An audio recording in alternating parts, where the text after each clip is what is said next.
Gold, trusted gold buyers. మీరు తాకట్టు పెట్టిన బంగారాన్ని విడిపించి ఈ రోజు ఉన్న మార్కెట్ ధరకు కొనబడను.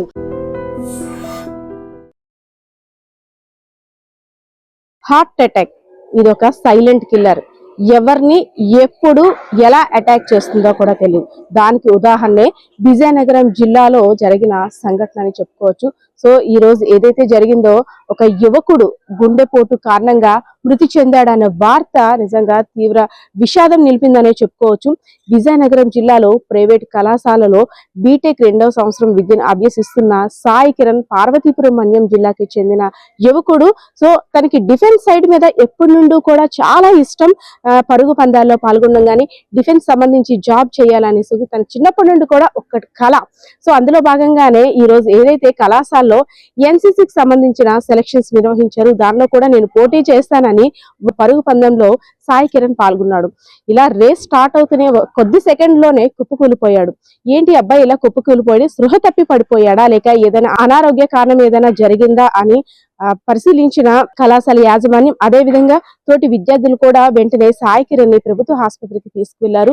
సో అప్పటికే మరణించినట్లు వైద్యులు కూడా ధృవీకరించారు. సో తమ బిడ్డ ఎన్నో కళ్ళు కన్నా మా బిడ్డ పైన ఇలా జరగడం నిజంగా దురదృష్టకరం.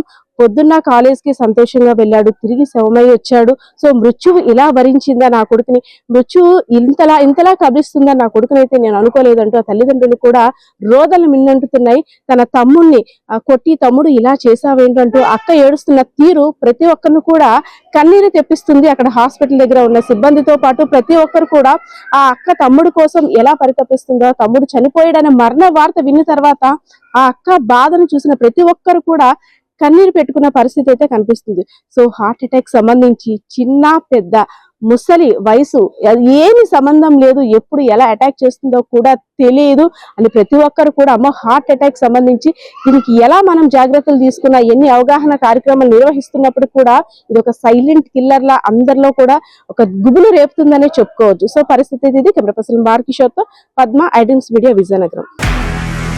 నిజంగా ప్రస్తుతం ఉన్నటువంటి సమాజం దేనికి ప్రయారిటీ ఇస్తుంది? ఆర్థిక సంబంధాల చుట్టూ మాత్రమే తిరుగుతుంది. మళ్ళీ ఎన్నికలంగానే చాలా విరక్తి కలుగుతాను. మంచి అనిపిస్తుంది కదా, లేడీస్ కూడా ఛాలెంజింగ్ జాబ్స్ చేసినప్పుడు చాలా బాగుంటది. ఫుడ్ డెలివరీ ఇవ్వటానికి వెళ్ళినటువంటి డెలివరీ బాయ్ అనిల్ పై కళ్ళ ముందు